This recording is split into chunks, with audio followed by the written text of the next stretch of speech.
de tout le monde, lorsque nous parlons du hate speech, le discours de haine, je voudrais me demander si on le dit par plaisir ou par routine.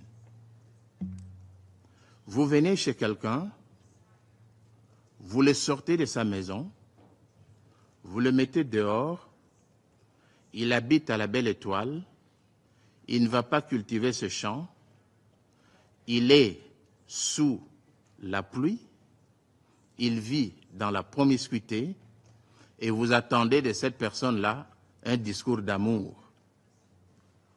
Après, on vient claironner ici le discours de haine. Nous sommes vraiment désolés. Le discours de haine, qu'est-ce qu'on entend par discours de haine? Est-ce que le fait pour une victime d'une grave violation des droits de l'homme de se plaindre doit être constitué comme un discours de haine? Et cette assemblée, ce Conseil de sécurité ne peut pas établir une balance entre les femmes violées à la suite de l'agression armée rwandaise, des femmes violées, les enfants tués, les camps de déplacés bombardés et ce qu'ils appellent ici discours de haine. Où est la balance?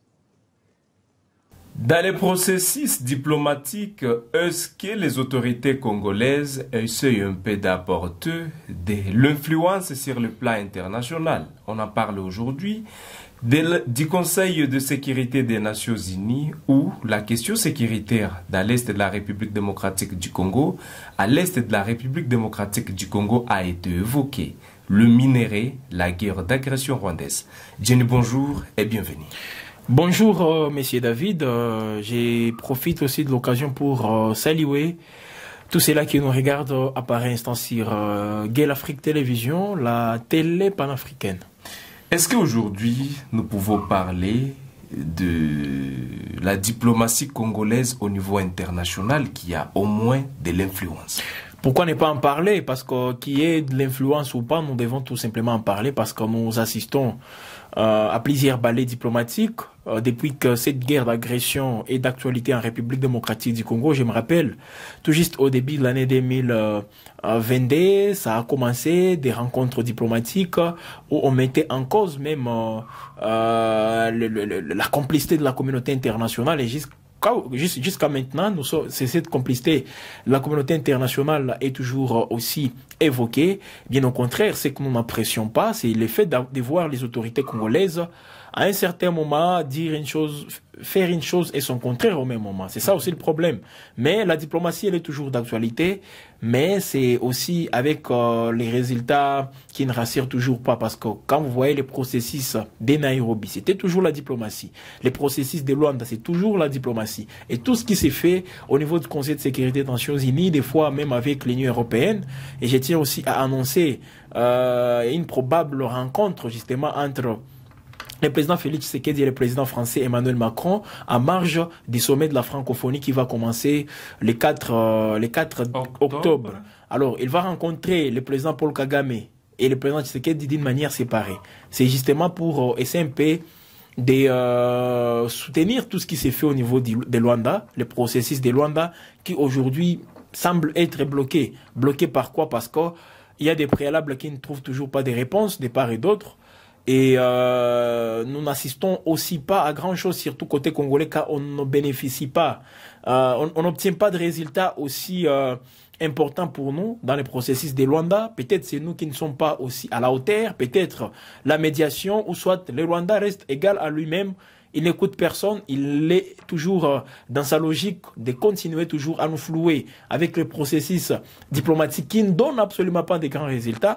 Et lui, il est toujours en train d'occuper des territoires, il est en train de piller nos minéraux, il est en train de gagner des milliers et des milliers de dollars, des centaines d'ailleurs, avec l'occupation des entités aussi à production aussi très importante en termes de minéraux.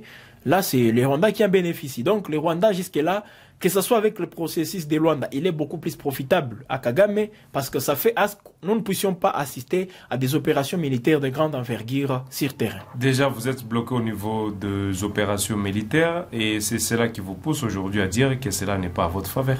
C'est pas à notre faveur parce que ce sont nous qui sommes toujours victimes de tout ce qui s'est passé. Nous qui sommes victimes, voilà. Il n'y a pas des entités qui sont récupérées. Donc, les opérations militaires aujourd'hui sont en suspense. Stop. On laisse la place à la diplomatie et ce qui s'est fait jusque-là. Alors, quand vous voyez la République démocratique du Congo, par exemple, qui n'obtient pas des grands résultats aussi au niveau diplomatique, ça fait à ce que c'est pas favorable pour nous. Je ne sais pas, parce que c'est en quelque sorte un statu quo où vous voyez, d'une part, la République démocratique du Congo obligée de respecter un cessez-le-feu, mais de l'autre côté, le Rwanda dit qu'il respecte aussi le cessez-le-feu et pourtant nous voyons toujours les agissements de ces troupes sous le label du M23. Ils sont toujours en train de le faire, bien que cette fois-ci, il faut quand même reconnaître, nous venons de faire des semaines sans pour autant qu'il y ait des affrontements de grande envergure, c'est qu'il faut aussi s'allier, mais c'est pas toujours profitable pour la République démocratique. Est-ce qu'on peut dire que c'est le début de la soumission à ces processus? C'est pas le début de la soumission, mais bien au contraire, nous voyons toujours les troupes rwandaises entrer. Elles passent par Nyiragongo, toujours en mouvement. Quand les troupes rwandaises refusent de se retirer de l'est de la République démocratique du Congo, pour nous, on ne peut pas dire que c'est le début d'une solution peut-être durable. Alors, c'est vrai, il y a cette accalmie. C'est bien peut-être pour les populations qui sont dans ces milliers. Mais nous savons tous, la majeure partie, la grande partie de toutes ces populations se trouvent où? À Goma, dans les sites de déplacés. N'est-ce pas? On parle de plus de 2 millions de déplacés internes, tout simplement, avec la résurgence du M23, bien que nous savons tous que c'est l'armée rwandaise qui agit sur le sol congolais. Donc, avec tout ça, nous pensons bien que ce n'est pas profitable, justement, pour la République démocratique du Congo. Que ce soit qu'il n'y ait pas d'affrontement, mais tant qu'on a toujours tous ces gens dans les sites de déplacés, ça veut dire que les choses ne marchent toujours pas à notre faveur. D'où la nécessité de voir la République démocratique du Congo prendre ses responsabilités. Les responsabilités, c'est sur le plan militaire. Sur le plan diplomatique, nous savons tous que nous sommes en train de discuter justement avec les Rwandais. Par exemple, comme nous faisons allusion à la récente réunion du Conseil de sécurité des Nations Unies, ça a été abordé. Nous allons y entrer. Comment expliquer l'ONU elle-même? Elle a sur sa table les rapports de ses experts qui montrent noir sur blanc que le Rwanda est impliqué sur le sol congolais. Mais il n'y a aucune sanction qui est prise contre les Rwandais. Que ce soit les États-Unis, que ce soit l'Union européenne. Rappelez-vous quand on avait montré combien de fois l'armée russe est en train d'envahir l'Ukraine. Qu'est-ce qui a été fait? Il y a eu des sanctions qui ont été du coup prises contre la Russie. Mais pourquoi on ne prend pas les sanctions contre les Rwandais? Parce que nous savons tous, si le Rwanda est sanctionné par les États-Unis, par l'Union européenne, il sera contraint justement à cesser avec toutes ces activités qui sont entrées dans plusieurs familles dans l'est de la République démocratique du Congo. Donc, tout ça, c'est encore une fois un flou qui plane toujours sur cette situation. Nous voyons la République démocratique du Congo qui n'est pas aussi aidée. Et comme nous ne sommes pas aidés, c'est à nous de prendre nos responsabilités. Nous avons la capacité de nuisance. Nous pouvons faire mal au Rwanda sur le sol congolais. Comme ces troupes sont ici, à nous d'imposer la force aux troupes rwandaises afin de regagner leur Rwanda natal. Si du moins ils sont même des Rwandais naturellement. Mais nous savons tous qu'ils sont... Vous émettez déjà des doutes au niveau de leur origine? Oui, je peux émettre des doutes parce que nous savons tous, avec l'histoire du Rwanda, nous savons tous comment est-ce qu'il y a des communautés qui sont venues là-bas et nous savons que naturellement ces communautés n'étaient pas au Rwanda. Il faut interroger l'histoire avec toute cette traversée de l'Afrique du Nord en descendant jusqu'à l'Afrique de l'Est. Précisément au Rwanda, nous savons tous comment il y a eu des communautés qui ont traversé comme ça. Et ce sont ces communautés qui se sont emparées du pouvoir au Rwanda, qui ont tout pris. Mais nous savons bien sûr que cette communauté n'est même pas majoritaire. La communauté majoritaire, elle est là. C'est elle qui est dirigée par la communauté minoritaire. Nous le savons tous. Donc voilà pourquoi j'ai dit, si réellement, ils sont rwandais naturellement. Bon. Comme ils sont déjà là, et peut-être il y a des textes qui régissent leur nationalité, ok. Mais qu'ils s'occupent de les Rwandais et non pas de la République démocratique du Congo. Voilà pourquoi j'ai dit si c'est les Rwandais natals, c'est dans ce sens. Alors, qu'ils s'occupent beaucoup plus de les Rwandais et laisser la République démocratique du Congo en paix. Voilà. À moins qu'ils aient toujours ces envies de vouloir piller, de vouloir tués parce qu'ils sont animés aussi par l'appétit du sang. Ils aiment toujours voir le sang couler. Ils ont commencé avec ces histoires depuis avant même le 94. Il y a eu des génocides qui, c'est pas les premiers génocides au Rwanda, c'est pas celui de 94. Il y a eu un génocide entre Tutsis au Rwanda. Alors comme celui de 94 a pris aussi de l'ampleur, c'est génocide qui a été beaucoup plus médiatisé. Voilà pourquoi nous faisons toujours allusion à ces génocides. Ils sont habitués de voir les sangs couler, mais c'est pas les sangs des Congolais qu'ils seront toujours là en train de voir couler. Donc ils doivent regagner leur domicile, les Rwandais, et nous laisser en paix pour continuer avec d'autres projets de développement surtout qui nous caractérisent. Vous êtes sur Guel Afrique Télévision, mesdames et messieurs, nous vous disons merci de votre fidélité. Nous en parlons ici de la situation en République démocratique du Congo, la situation sécuritaire, le vol de minerais, comment ça se passe à l'est du pays. Les Conseils des Nations Unies aujourd'hui évoquent la question, est-ce que les Conseils des Nations Unies, le fait d'en parler et ne pas sanctionner, qu'est-ce qu'ils font comprendre? Vous personnellement, c'est quoi votre analyse, mesdames et messieurs? Au regard de l'effectif des militaires rwandais sur le sol congolais, aux côtés de la rébellion du M23, il est donc sans doute que la rébellion du M23 qui soutient les Rwandais dans son envahissement de la République démocratique du Congo dans sa partie est et non le contraire. Avec des arguments solides, l'ambassadeur de la RDC à l'Organisation des Nations Unies a balayé l'argumentation rwandaise sur les discours de haine et de la question de FDLR.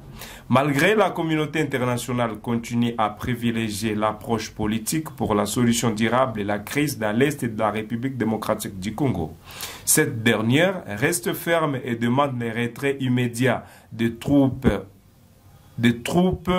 rwandaises sur le sol congolais. Il faut signaler qu'à la 79e session de l'Assemblée générale des Nations Unies, le président congolais Félix-Antoine Tshisekedi avait exigé également le retrait immédiat des militaires rwandais sur le sol congolais et avait demandé des sanctions ciblées tout restant et tout les soutiens et tout restant et tout celui qui soutient les rebelles du 23, c'est-à-dire sanctions contre les Rwandais et tout cela qui soutient les rebelles du M23. La RDC a fait également savoir qu'il ne veut pas boycotter les processus de Luanda, mais la façon dont la personne avec qui on est en train de vouloir gérer l'affaire, c'est-à-dire la personne de Kagame, ne veut pas aussi faciliter la tâche pour le rétablissement de la paix à l'est de la République démocratique du Congo. Monsieur Jenny, l'ambassadeur a haussé les taux une fois de plus. Plusieurs organisations, plusieurs personnes font savoir qu'il est impératif que la question dans l'est de la RDC ait aussi une solution d'une manière militaire, mais cela prendra une solution d'une manière diplomatique. C'est quoi votre pensée? Bon, en tout cas, je ne vais pas surtout juger l'opinion des uns et des autres, mais moi je pense, c'est vrai, comme vous avez lu la dernière ligne, ou disons les derniers paragraphes, Kinshasa, le président de la République, dans son discours du haut de la tribune des Nations Unies, justement, il avait précisé que la République démocratique du Congo reste toujours engagée dans le processus de Luanda, tout en demandant qu'il y ait des sanctions contre les Rwandais. Et tous les partenaires du Rwanda. Tous ceux-là qui soutiennent les Rwandais, sans pour autant les citer. Et pourtant, moi, je pense qu'il faut... Pourquoi on ne les cite pas? Ouais, il faut maintenant les citer. Pourquoi on les cite si pas? on a les preuves, il faut maintenant les citer. Par exemple, un partenaire d'État pour les Rwandais dans cette guerre d'agression, l'Ouganda. Il est là, au niveau de Beni, Ituri. Ouganda? Oui. Mais l'Ouganda nous soutient dans l'opération. C'est ça que je voulais dire. Alors, moi, j'ai toujours mis en cause ces opérations. Les opérations Souja. Parce que c'est vrai, on peut vous montrer, ils ont capturé quelques EDF, ils ont libéré certains otages. Mais est-ce que vous avez un jour, qu'on soit précis, est-ce que vous avez un jour entendu parler? L'opération Ouchouja nous a permis de déloger les ZDF. On a pris l'un des bastions des ZDF. Est-ce que vous avez un jour entendu parler de ça? Mais on vous dit toujours ils ont capturé. Elle capture seulement. Et après? Mais on pensait... Quand on dit opération, c'est pas pour capturer.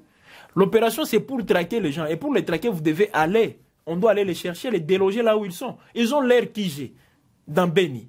Et quand ils commencent même à renforcer, disons, à s'étendre même jusqu'à Nituri, ça veut dire qu'ils sont toujours là. Alors, mais si on n'arrive toujours pas à prendre certains bastions, déloger les EDF, Mais est-ce que vous allez parler que ces opérations sont aussi profitables pour nous? Donc, à un certain moment, moi, je pense bien que comme nous les connaissons, vous avez l'Ouganda, qui est notre voisin, vous allez, et là, ce sont le gros poisson. Même les États-Unis, ne vous en faites pas. Parce que, comment expliquer? J'ai vu la représentante, oui, c'est une dame, je crois, des États-Unis, qui a exhorté encore une fois que la République démocratique du Congo s'engage pour éradiquer les FDLR.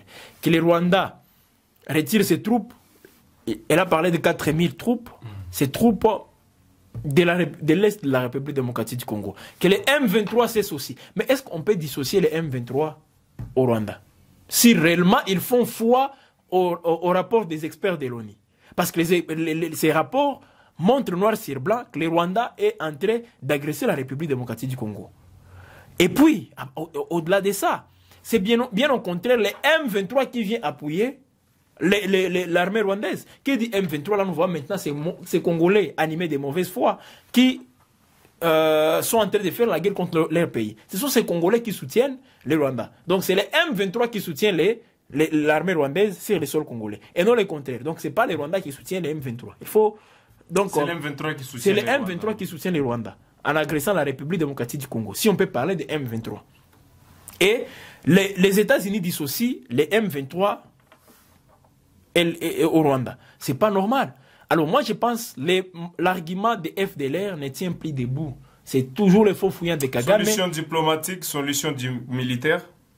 Non. Votre opinion? Moi je pense, et je l'ai dit, c'est vrai, au niveau diplomatique, nous sommes floués. Nous sommes floués? Dans quel sens? Dans une réunion importante comme celle du Conseil de sécurité des Nations Unies, l'ambassadeur, le pauvre ambassadeur de la République démocratique du Congo, montre noir sur blanc, balaie d'un revers de main, tous les discours, tous les arguments présentés par celui du Rwanda. Ils ont parlé du FDLR, il a montré noir sur blanc que ce n'est pas un problème. Est-ce que vous avez un jour attendu, depuis 1994, un seul FDLR tirer une balle au Rwanda? Non. C'est en République démocratique du Congo, ils se sont constitués en coupeur de route au niveau du parc de Virunga. Ce sont ces FDLR. Donc, ils constituent toujours une menace en République démocratique du Congo qu'au Rwanda. Ça, c'est le premier argument qui a été balayé. Deuxième argument, ils nous ont parlé encore une fois de l'affaire les Tutsis marginalisés. Mais, premièrement, les Tutsis ne sont pas marginalisés en République démocratique du Congo. On a un ministre Tutsi dans ce pays. Les Tutsis sont dans des entreprises. Les Tutsis font tout ce qu'ils veulent, ils circulent librement. La marginalisation, on la parle au niveau d'où, M. Djini? Non. Ne pas être considéré, non. être injurié. Ils disent qu'il y a, comment dire, il y a une haine contre les Tutsis. C'est ce qu'il dit. Qui font ces haines? D'autres communautés. Selon l'ambassadeur rwandais. Ah, ok. Selon l'ambassadeur du Rwanda, justement, au niveau l'ambassadeur du Rwanda auprès de l'ONU. Près de l'ONU, voilà. Alors, ces arguments ont été balayés par l'ambassadeur de la République démocratique du Congo. Il a dit, non, les Tutsis, ils sont là. Et est-ce que c'est Kagame? Ne vous en faites pas. Est-ce que c'est Kagame qui peut se constituer en défenseur des Tutsis congolais? Lui, le président du Rwanda, il est président des Rwandais. Les Tutsis congolais, est-ce que c'est lui qui doit les défendre? Mais non.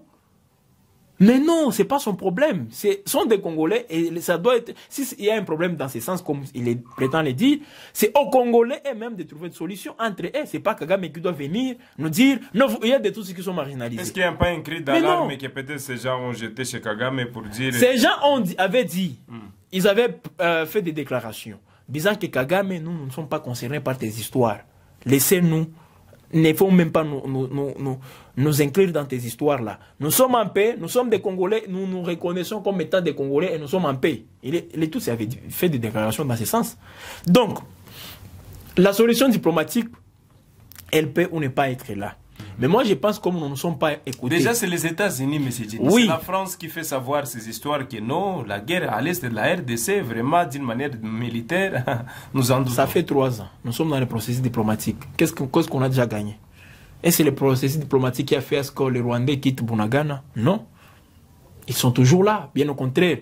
Pendant que nous étions en train de discuter, les M23 qui viennent en appui à l'armée rwandaise ont récupéré des entités. Nous connaissons tous cette histoire. Alors, moi je pense, comme la diplomatie à un certain moment nous a bloqués, ce que nous devons faire comme République démocratique du Congo, les États-Unis ne sont pas là pour nous aider. La France ou toute l'Union européenne n'est pas là pour nous aider. À nous de prendre nos responsabilités. À des volets. Même si le volet diplomatique, on peut s'imposer. Même si le volet militaire, on peut s'imposer. Je mets toujours en avant les volets militaires. On peut s'imposer parce qu'on a les ressources nécessaires. On a l'armée qui s'est renforcée récemment. On a l'armement, donc les armes, tout ça. Le matériel. Les matériels, la logistique, on a tout ça. On a les Ouazalendo qui viennent appuyer les FARDC. On a la SADC qui est là pour nous appuyer. Qu'on constitue un front commun. Mouzalendo, SADC et FARDC. Je ne parle pas de la MONUSCO. Elle peut ou ne pas être là. Mais elle est inutile pour nous. Vous ne la considérez pas? Oui. Qu'on se constitue déjà en force militaire, qu'on se prépare en conséquence, tout en sachant que c'est normal dans une guerre, il y a toujours des traîtres. Les traîtres, on va mettre les garde-fous. Quand on les attrape, il y a leur sort qu'on doit les réserver. Mais qu'on se rassure justement que les Rwandais, qui sont entrés sur le sol congolais, comme ils n'écoutent pas la voie diplomatique, qu'on leur impose justement la voie militaire. Et ces Rwandais seront exterminés ici, les militaires rwandais, sur le sol congolais. Et eux-mêmes, s'ils ne rentrent pas chez eux, on va les faire rentrer chez eux par la force. C'est déjà un message où vous le lancez aujourd'hui? C'est une demande au gouvernement congolais de prendre en compte cette option. Ça, c'est le premier volet. Le deuxième volet, pour terminer, c'est le volet diplomatique. Les États-Unis ne nous écoutent pas, comme disent aux États-Unis. Comme vous ne voulez pas nous écouter, soit vous êtes avec nous, soit vous êtes avec le Rwanda. Vous ne pouvez pas être au milieu. Le Rwanda, c'est lui qui nous agresse. C'est nous qui sommes victimes de l'agression du Rwanda. Alors, comme vous ne voulez pas nous écouter, nous vous imposons aussi ceci. Là, c'est aux États-Unis. Les intérêts américains sur le sol congolais doivent être menacés. Pensez-vous avec cette pression, les États-Unis vont céder? Moi, je vous dis, les intérêts américains sur le sol congolais, nous devons les menacer. Voilà. Mesdames et messieurs, même les intérêts français, les intérêts de l'Union européenne doivent être menacés. C'est ça aussi la réciprocité. Les principes, mais oui, les principes de réciprocité. On vous dit que le Rwanda gagne 300 000 $ le mois avec l'exploitation de matières des minéraux. Voilà, c'est même par là qu'on va chuter. 300 000 $ voilà. Que le Rwanda est en train de gagner. Alors imaginez, on vous parle de 300 000 $ qu'il gagne et il y a des accords entre le Rwanda et l'Union européenne. Vous pensez que le Rwanda, avec l'Union européenne, signe des accords économiques pour exploiter les matières premières et pourtant il n'y a aucun gisement. Ce sont des matières premières extraites en République démocratique du Congo qui sont en train d'amener en Europe et puis les Européens aussi en profitent. Voilà pourquoi l'Union européenne ne sanctionne pas le Rwanda. Les États-Unis, même chose. Donc il y a une complicité aussi notoire. Et moi, je pense bien que la République démocratique du Congo, elle doit prendre ses responsabilités. Nous sommes à la fin de cette émission, mais tenez ceci au Nord Kivu, la consolidation du contrôle administratif du M23 sur le territoire du Masisi et Rutshuru, des territoires de Masisi et Rutshuru, de la province du Nord Kivu, lui a permis d'établir un contrôle total sur la production des coltans. Les commerces de la région de Rubaya, qui devrait fournir plus de 15% de la production mondiale des tantales, génère environ 300 000 $ par mois pour le groupe armé, a affirmé Bintou Keïta lors du Conseil de sécurité de l'Organisation des Nations Unies. Notez que les rebelles du 1-23 gagnent par mois via ces minéraux, au bazo extraire, nakati amboka na biso, 300 000 $ par mois au niveau des Rubaya. Et voilà donc, nous sommes à la fin de cette émission. Mesdames et messieurs, merci de votre fidélité sur Guel Afrique Télévision, la télévision panafricaine. Notez aujourd'hui que la situation sécuritaire à l'est du pays reste préoccupante. Jenny, merci. Jenny est un journaliste et chercheur. Merci beaucoup, Jenny. Nous vous disons merci d'avoir accepté notre invitation. Je vous dis aussi merci de nous avoir associés une fois de plus pour parler et toutes ces questions d'actualité. Nous disons aussi merci à tous ceux-là qui nous ont suivis. Sur Guel Afrique Télévision, je vous appelle à vous abonner, à partager la vidéo, mais également à émettre vos avis. Merci beaucoup, mesdames et messieurs. Bonne journée chez vous et à la prochaine sur Guel Afrique Télévision pour d'autres actualités.